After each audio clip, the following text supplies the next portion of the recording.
Imagine this, our heroes in therapy. In that corner, in the dark, in the shadows, you have Batman with his arms crossed, giving you a glimpse, saying, why I'm here, I need to be in my backup. And then over there, in the other corner, stoic, beautiful, with her gaze lost, Wonder Woman. And she's wondering if the lasso of truth can be used to see her pain. And over there, we have Mr. Stark, shaking and wondering when he can have his next drink. And by the door, we have Black Widow. She already mapped all the windows, all the doors, and all the things that she can use as a weapon against us. What do we have in common with them? They are heroes. They're kind of like the heroes I work with. I work with real-life heroes that suffer the same things that our imaginary heroes.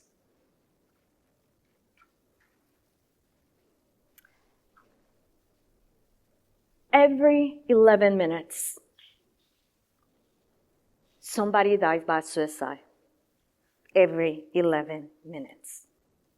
And those statistics go double and triple when it comes to first responders in active duty. They have battles that they cannot talk to you about. And that's why talk therapy doesn't work with them. Because how they're going to describe things that are unimaginable, battles that they cannot have. So, before we press start, I want you to introduce video games as a way of therapy, video game therapy. Oh, but I guess I have to introduce myself. I will be your guide through this journey, your avatar. I will be like Cortana. If you don't know who Cortana is, she is the AI of Halo and Master Chief. Master Chief creates these beautiful and powerful battles. We go and power up. Yes, we power up. We power up to get into the battle, but not any battle. This battle that our imaginary heroes and our active duty and first responders have, there is no villain, there is no cape, there is no superpower, there is not a gadget that can save them.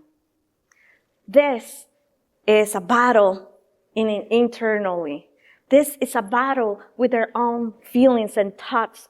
This is a battle with their body. This is a battle for their life. So, I have Batman, Wonder Woman, and Mr. Stark in my room doing group therapy. And what do you think I do with them?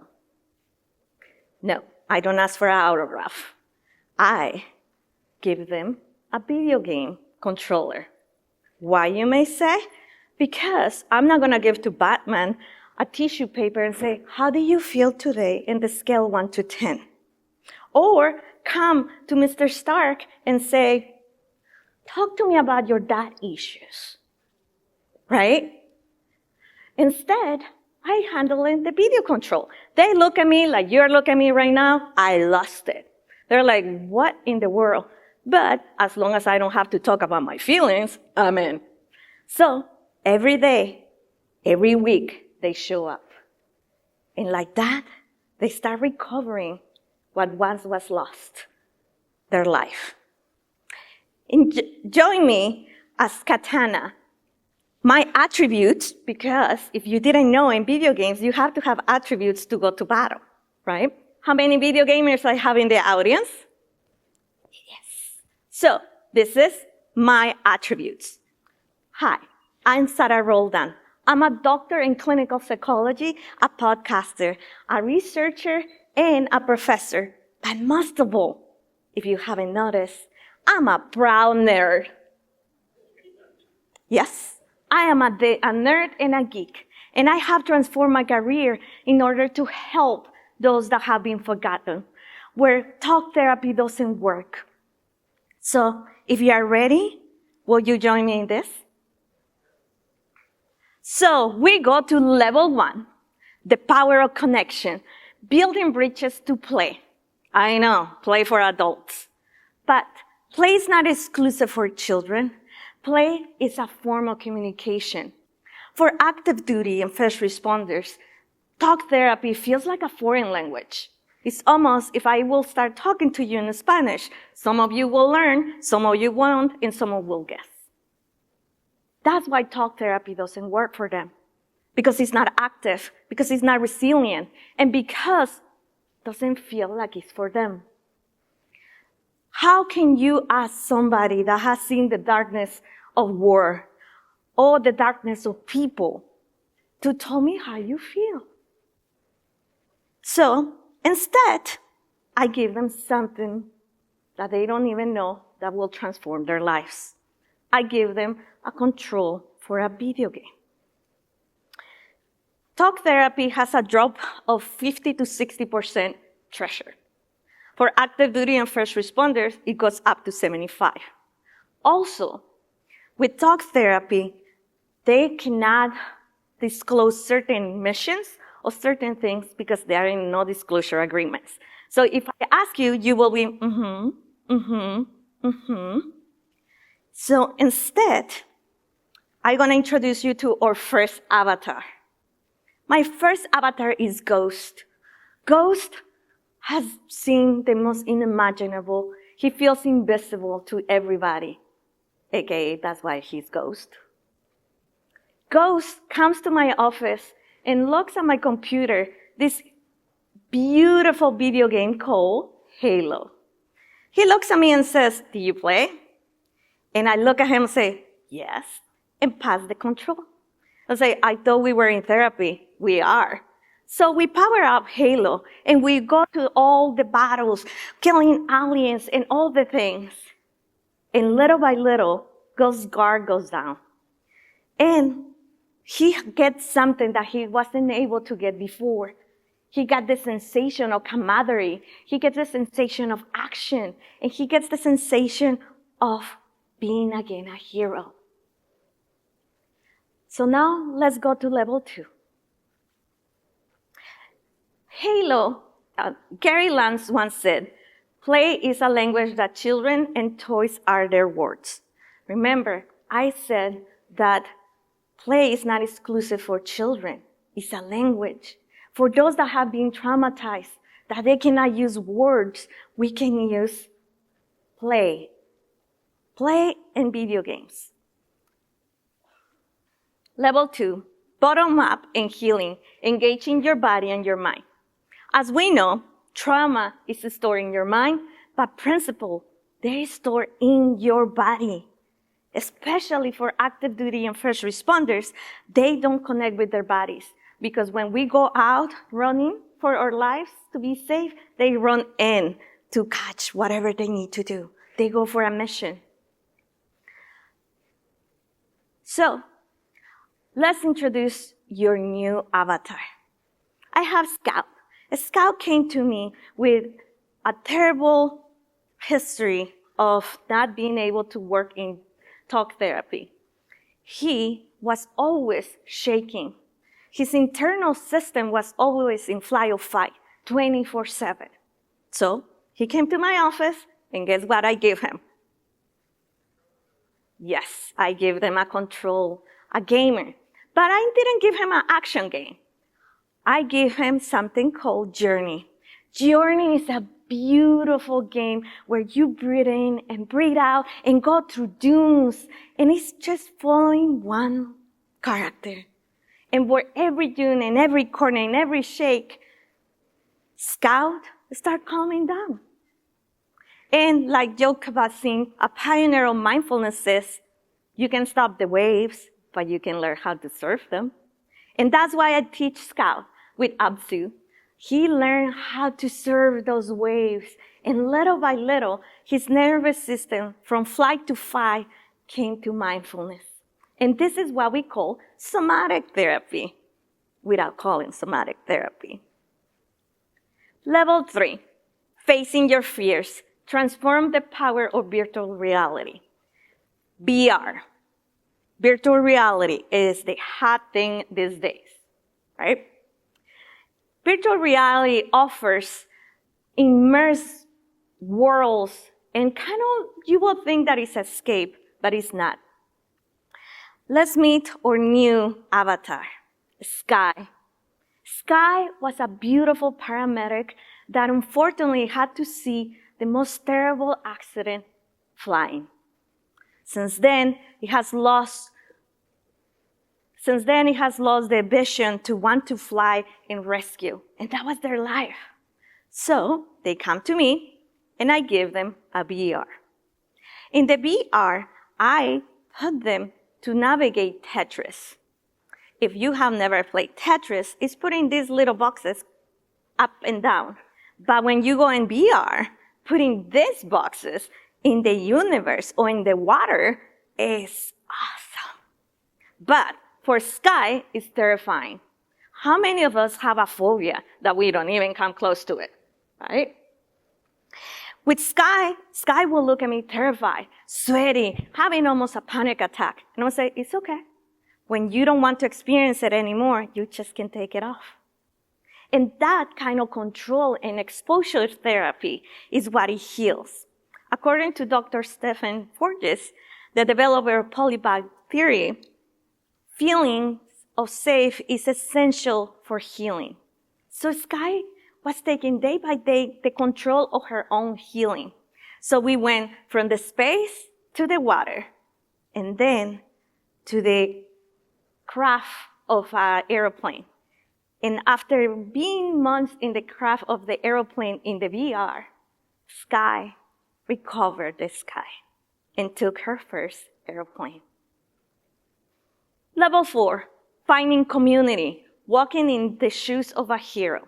How many of you have heard, walk in the shoes of the person that you want to be, right? Can you walk in the shoes of somebody that has seen the most terrible things? Can you walk in the shoes of somebody that has to do, by call of duty, terrible things? So, community is built by walking in the shoes of somebody. But if we don't know what that experience is, how we are going to walk in those shoes? So, meet Hellblade, Sign of Sacrifice, and our new avatar, Greece. Greece was completely isolated and couldn't talk to her family. Her family didn't understand why, after years of dealing with PTSD and being in therapy, wasn't able to go out of the house to the amusement park or just take the dog for a walk. So let's call this avatar Unity. The Unity is any family of a loved one that has mental illness or suffers from mental illness. I place them with Hellblade, which is a warrior that has a psychosis and deals with that in the game by putting my family, their family, in this video game. They can experience and walk in the shoes of somebody that has psychosis. With the same manner, we have Greece. Greece is an immersed world that no matter what section you take, it takes you to a different one. So you will never have the same one. And it talks about the 5 stages of grief. What is important to walk in the shoes of somebody else? Experience. If I told you the sky is purple, if you haven't experienced a sunset in our beautiful San Diego, you will not know what a purple sky is, right? So walking in the shoes of Hellblade in Greece, or Avatar Unity, learn the compassion and also the empathy to understand their loved one. Level 5, rewriting the narrative and becoming your own hero. How many of you feel like the own hero of your story? Raise your hand. Great. Half of them are still working as the psychic. Why? Because we need spaces to practice to be that hero without the consequences of messing up. How do we do that? Meet our next avatar, Phoenix. Phoenix have gone through battles and battles and battles and didn't feel anymore as the hero. He felt as the villain and couldn't save people. He couldn't help their comrades. So I gave him Life is Strange. Life is Strange is a game that you can be many people and many stories and many things. And guess what? The consequences stay in the video game. So Phoenix started learning compassion, started learning that he, again, can be a hero. This is what we call act therapy or narrative therapy, where you get to rewrite your story. But what better way to rewrite your story than living it? It's almost like you go and enter in the video game and become one with it. Wait, no, you do it. You don't enter it. You are the video game. You become Life is Strange with the protagonist. Then, if you're in a more adventurous part, like Phoenix, after a while, wanted more, calm and more cognitive development, we play Zelda.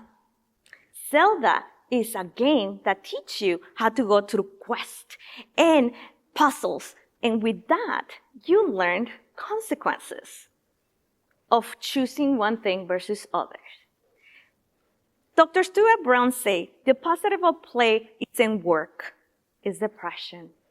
How many of us walk around waiting for Friday and then partying it up all weekend and regretting Monday? Right? So if we play more a little, if we live in these words that they can be beautiful and enticing, we can heal and become the person of our own story. The new frontier of healing is game therapy. According to the NHS and Dr. Bucci, he did a research in 2023 where game therapy succeed over talk therapy. Why, you may ask? Because you get to practice, you get to fail, and you don't get consequences. You learn from them. Also, you get to experience in a level of your body all the things that you are doing. So you get cognitive development, you get practicing in your body, calming your nervous system, you get to experience lives that you were not able to live. Like, how many of you would like to be maybe the popular person in high school? So you get to live that with the video games. And also, active duty and first responders like to do action. And that's what video games are the next frontier for us. As 2024, over 3 billion people worldwide engage in video games, spanning in every age, every gender. So guess what? All generations can play together. In video games, it doesn't count.